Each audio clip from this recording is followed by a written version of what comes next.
I want to start actually at my conclusion, which is to say, what does any of this have to do with us? What does the history and stories of country and Western music have to do with the Washington Ethical Society, with living ethically, with any of us in this room here in 2025? Well, other than that some of us, myself included, are fans of country music, the focus on story is actually where this comes to connect with our lives.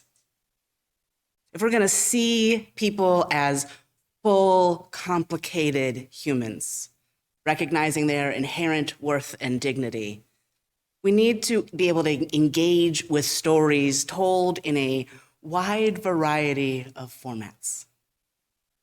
So maybe it's not your favorite kind of music, and I'm still coming back to Perry's question about why we should engage in types of art that are not our favorite.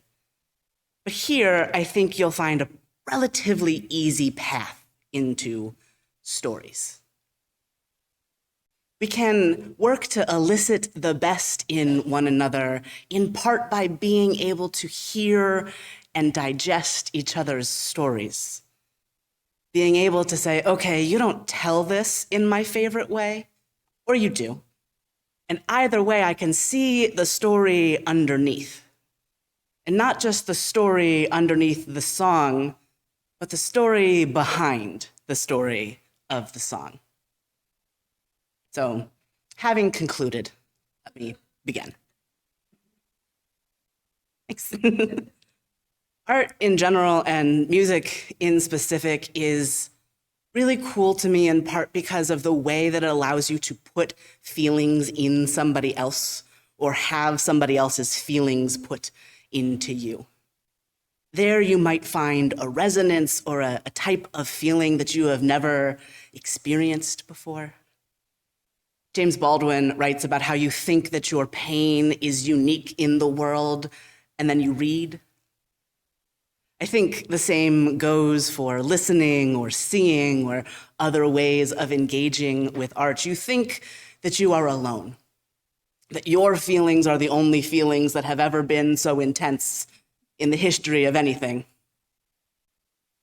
And then maybe you hear a song that can be a companion in that time. Maybe you hear a song that reminds you of a feeling that you've had, or that reminds you of the stories of other people that you've heard, and though you don't know that experience or their feelings, hearing the song moves you emotionally closer to understanding what's happening for other people. Our opening song, Orville Peck's Curse of the Blackened Eye, is, for me, one of those heartbreak songs that speaks to something I've experienced and also some things I haven't. Orville Peck is an out gay country artist who wears this fringed mask as to hide his actual identity, which is a fascinating use of costume, in my opinion. And that song is both about heartbreak in general, but also the particular heartbreak that comes of leaving an abusive relationship, right? We're talking about the curse of the blackened eye. I've been hiding out, running from the curse of the blackened eye. And in the video, it is very clearly portrayed, right, by this creepy green man who is literally behind Orville all the time. I've never been in a physically abusive relationship, but my life has brought me close to many people who have. This sense of something that follows you around is something you hear from people who have this kind of experience, whether it be of physical abuse, emotional abuse, whether it's a partner, a parent, a friend, or something else entirely. It's true. It follows you around. Country music is considered particularly good at telling stories.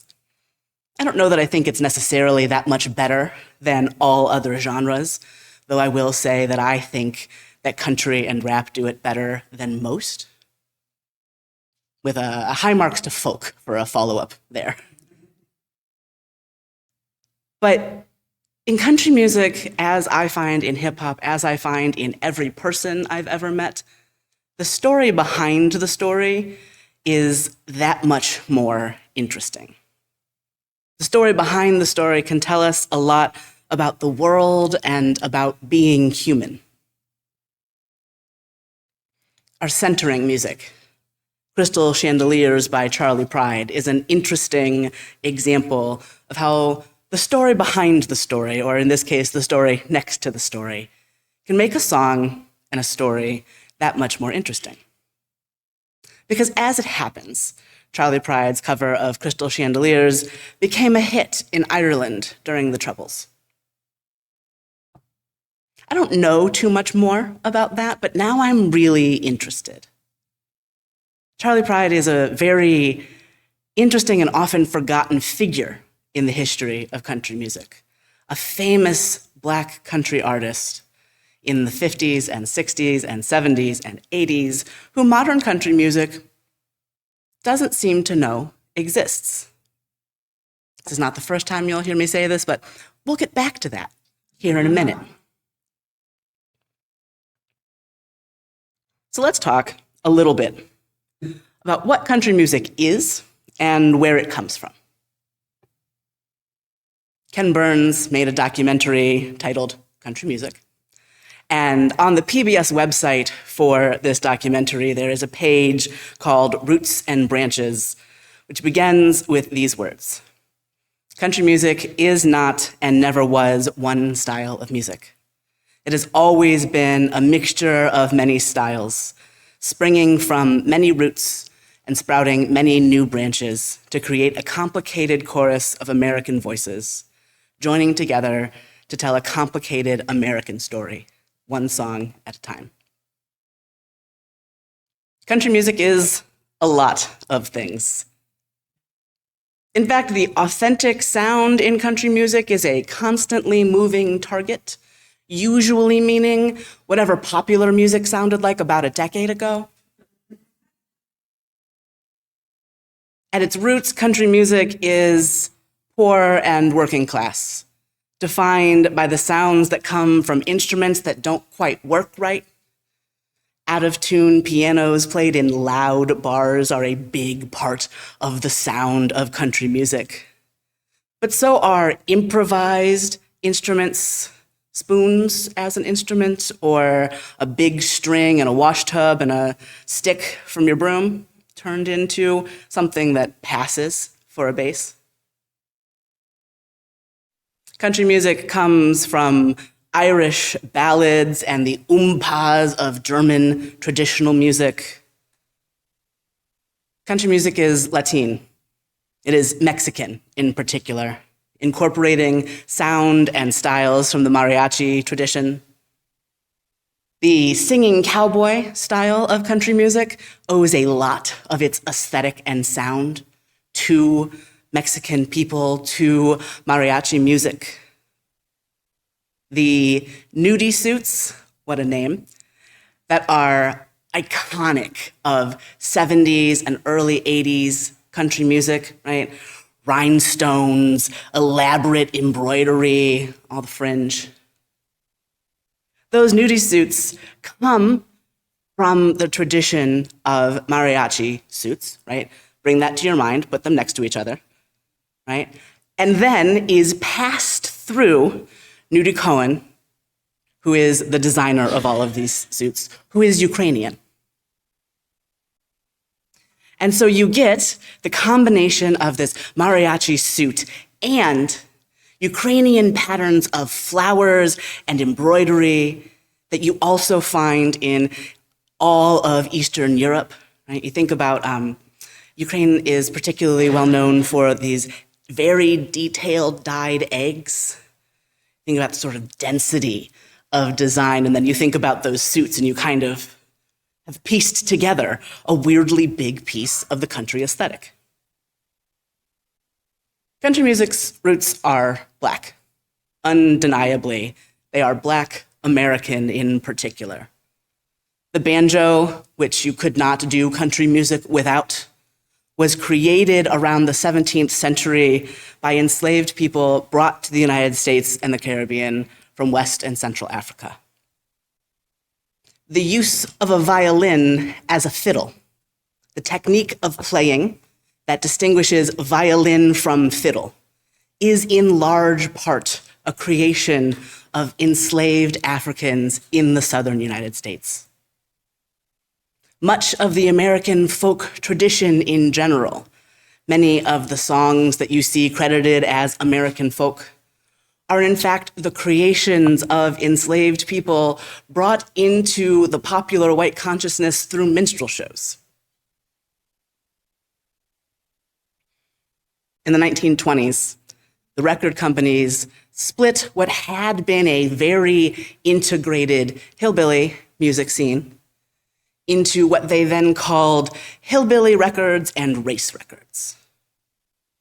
An intentional pulling apart of the people who had been making the same music for generations by that point, so that they could sell white CDs to white people and black CDs, they weren't CDs, it was 1920, you know what I mean, to black people.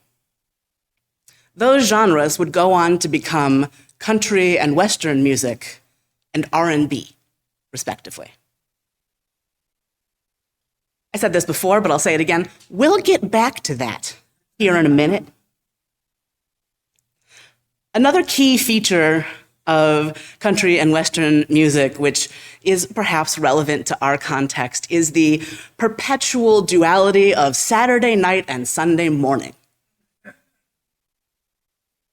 Because country music is the Saturday night honky-tonk, is people too drunk playing their instruments too loud in a place where there is gonna be a fight any old second now. And then getting up in the morning to sing at church, right? This duality, it turns out, exists in R&B too, because part of the argument I'm making is that country music and R&B are one thing, actually, pulled apart and made white and black, country and city, though the reality has always been fuzzier.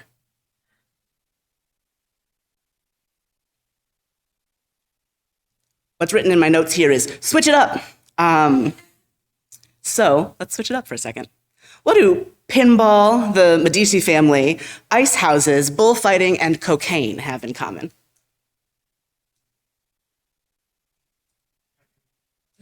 Well, they were all once illegal, correct.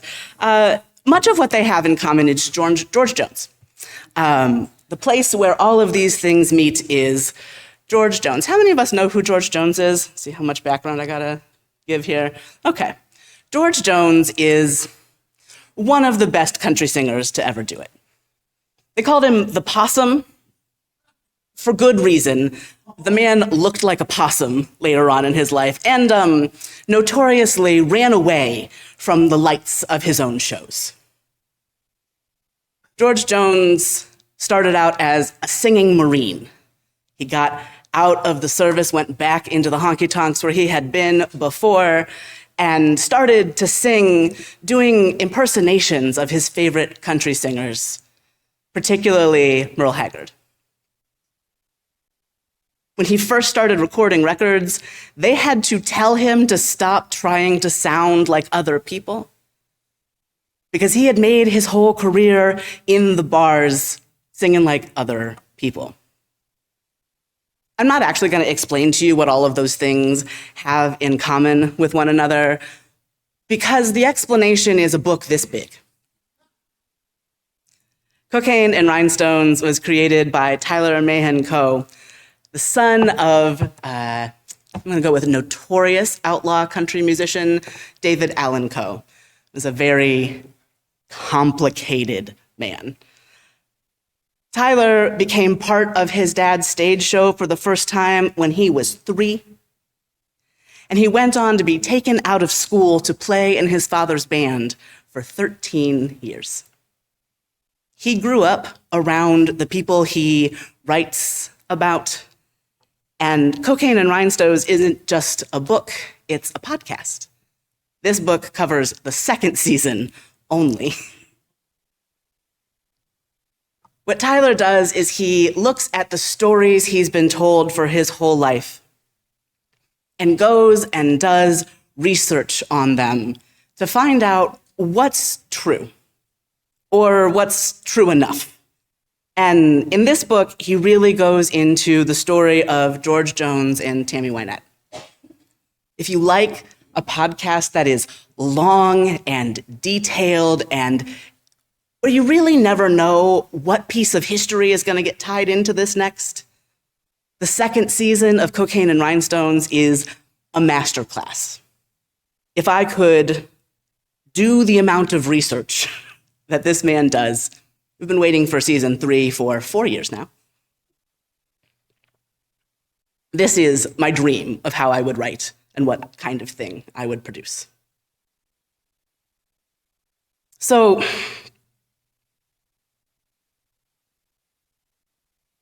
George Jones is an odd figure in the history of country music, and I'm actually gonna walk away from my notes now because I'm done with dates. So, other than being known as the Possum, George Jones was known widely as No-Show Jones because he did not like to show up to his own concerts.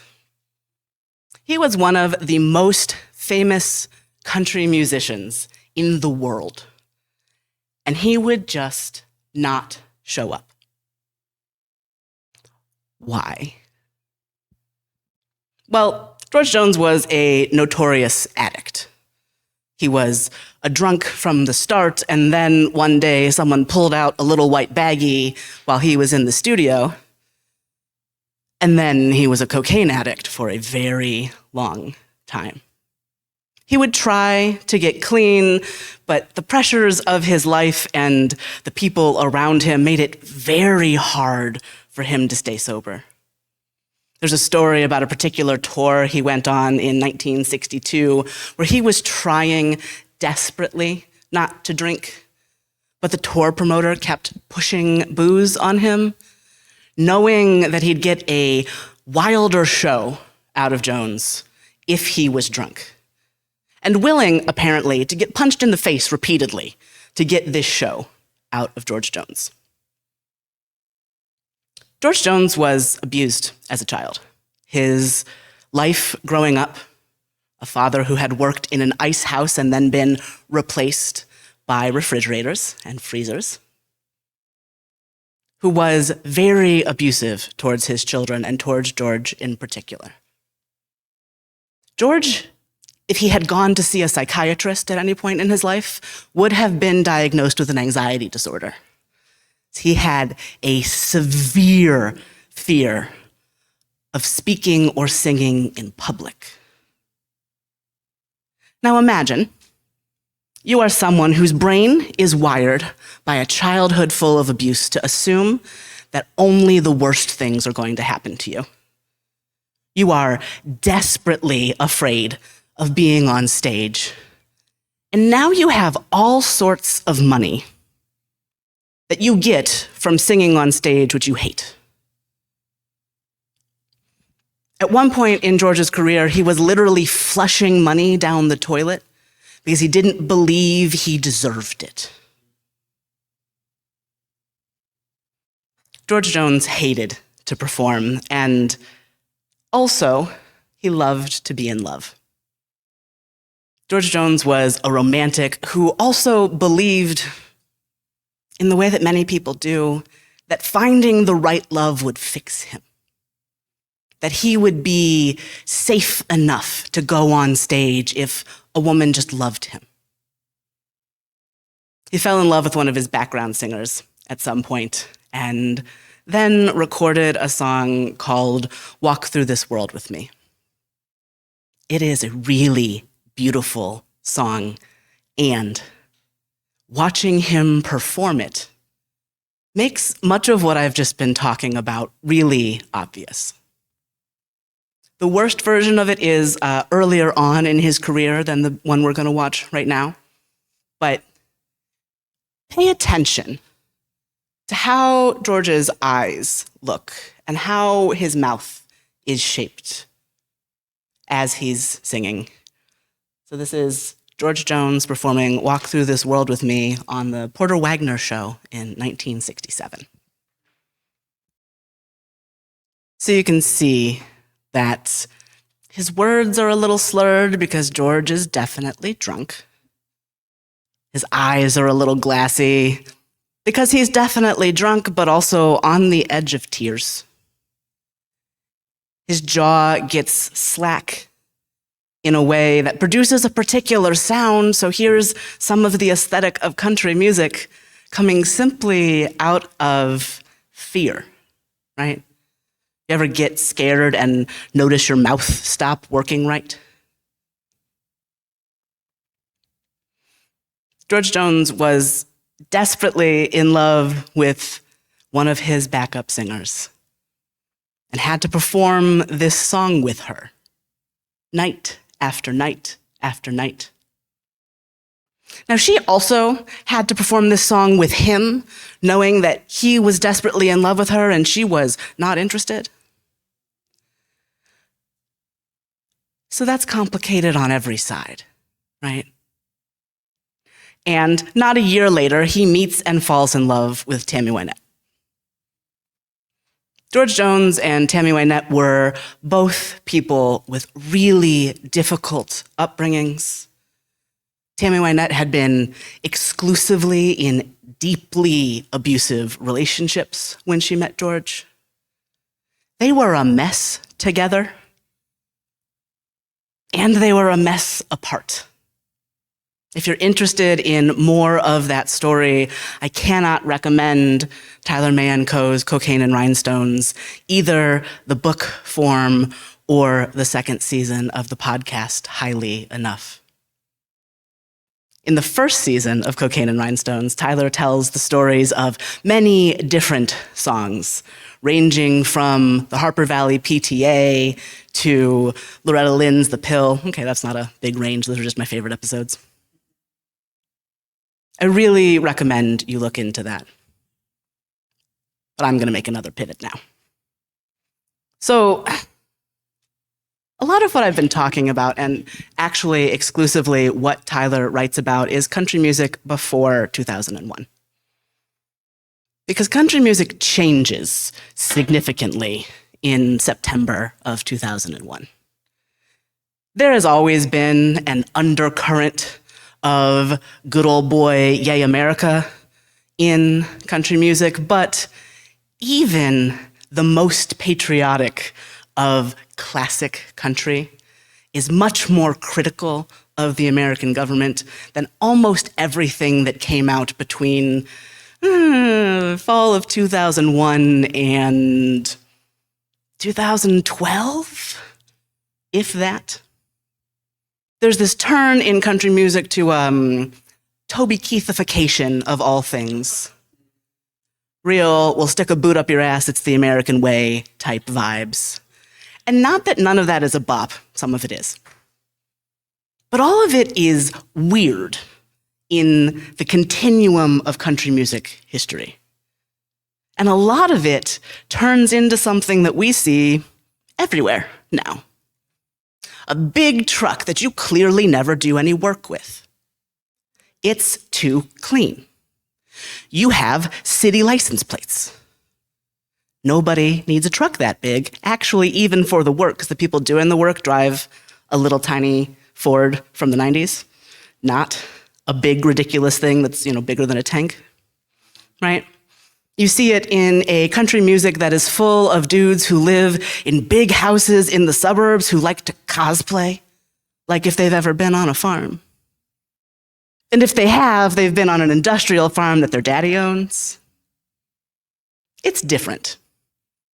For a genre that is often so obsessed with authenticity, this era of country music is as inauthentic as it gets. It is complete plastic. And in that time, some notable things happen. Who here is familiar with a band now called The Chicks? All right, good. So The Chicks, formerly the Dixie Chicks, good on them for changing that name. The Chicks were extremely popular in the late 90s. If you're not old enough to remember that, it was intense. They were everywhere. And then, lead singer Natalie Maines was in England and was asked to comment on, maybe on the war. That might have been the specific. I'm getting nods, so that's right. And she said that she was ashamed that George Bush was from Texas. And then they never played the Chicks on country radio again. That's not an exaggeration. They stopped playing the Chicks on country radio completely. And that was the least of the backlash that the Chicks got for what is a pretty gentle statement. The Chicks got death threats regularly. They got sent children's toys with knives stuck through them and fake blood on them. They got not just criticized, but ran out of town. Talk about your cancel culture. The Chicks, though, played and continued to play some very real country music. Those girls can fiddle and they can sing. And those are core elements of being able to do real country. And they kept making music. They made a song 2 years later called Not Ready to Make Nice. An anthem, a bop. They also made a song, which we'll hear a little bit of here in a second, in which they critique the country music industry by saying things like they got Junior, but they don't got Cash. Making references to Hank Williams Jr. and Johnny Cash.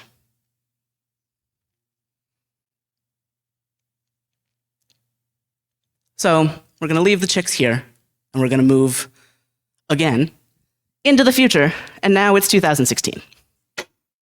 And in 2016, as we've actually talked about recently, Beyoncé puts out an album called Lemonade.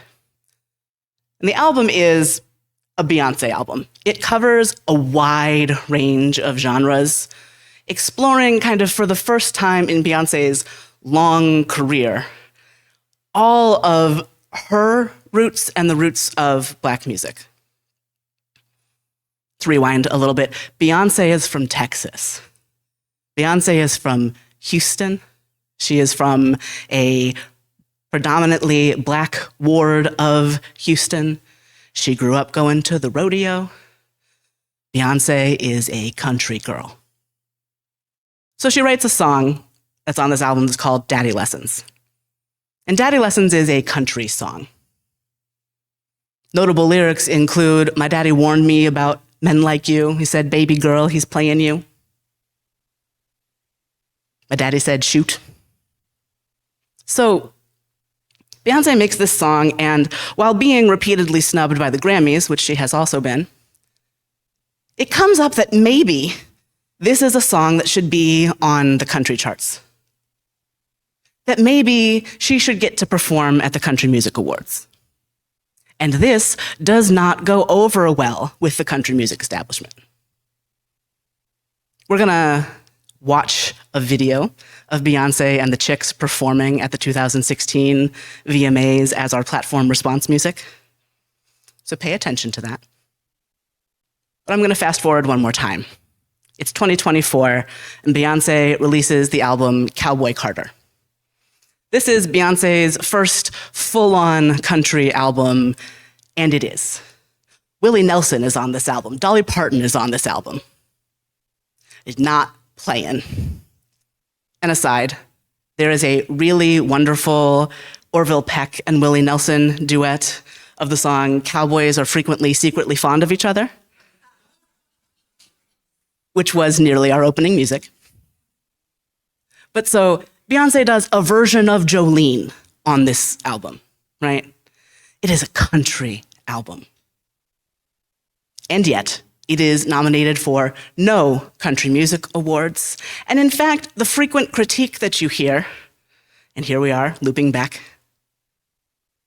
is that that's not country music because she's not country. That's an R&B album. I got back to it. So, we live in a world where what is country is still being defined as white music. You have also on Beyoncé's album her introducing a number of young Black artists who are country musicians, multi-instrumentalists who play the banjo and the fiddle and a bunch of other stuff, but the banjo and the fiddle at just ridiculous levels of skill. Young country artists like Shabuzi, who is a Nigerian from Tennessee, who gets his stage name Shabuzi from how white people pronounce his Nigerian name, Tabuze. And they also get discounted from participation in the country charts. Beyoncé performs on Christmas at a football game between the Baltimore Ravens and the Houston Texans, am I right? I'm not good at football. I turned it on just in time to see the halftime show and then turned it right back off. She performs, and the criticism from most of the country establishment and from a lot of white people is, this isn't country music because she's Black. They don't finish it like that. They say, this isn't country music. She should stick to her genre. As if she has an assigned genre that she is allowed to perform in. That she is an R&B artist, and it is always, I know the people saying this don't know that history, but it's so on the nose to say this isn't country music because she's an R&B artist, when in the 1920s, the record companies decided they would separate the hillbillies from the Black folks by making hillbilly records and race records. At least the people in the 20s could say what they were doing on purpose. So I hope that we've learned some stuff about how complicated the stories behind the stories can be, how we can find connection in music and in the stories about how those songs got created. I hope we've underlined the real reality, very good, that everybody is more complicated than you think they are. And that categorization is always pretty suspect. Because what is the difference between hillbilly music and race records? Nothing at all, actually. So, turn your attention to Beyoncé and the Chicks at the 2016 Country Music Awards, and pay attention to the faces on the people in the crowd.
Texas came into this world, Daddy's little girl. But Daddy made a soldier out of me. Daddy made me dance. Daddy held my hand, but Daddy liked the whiskey with his tea. We rode motorcycles like that classic.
Second Amendment. They always played it cool. Daddy was no fool. Right before he died, he said, remember, to take care of your mother. Watch out for your sister. That's when Daddy looked at me. With his gun, with his head held high, he told me not to cry. Oh, my daddy said shoot. Oh, my daddy said shoot.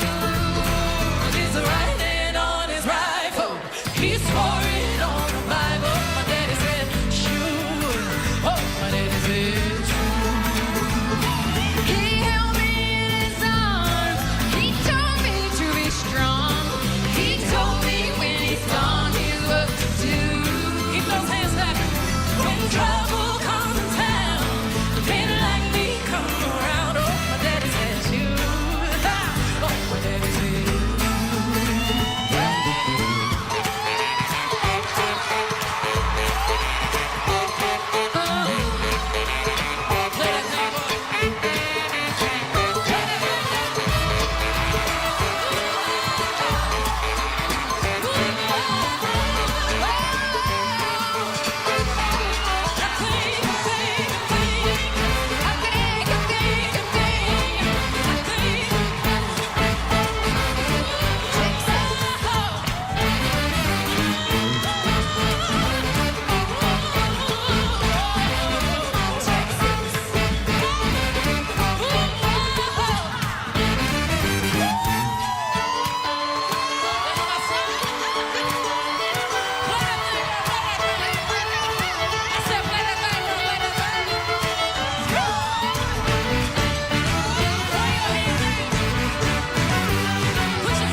Play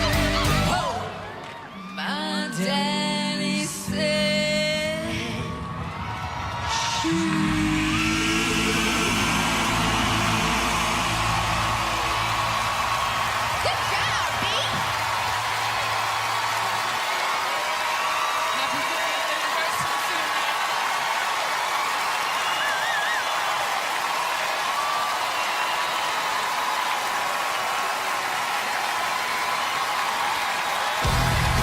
Here's a two-time Super Bowl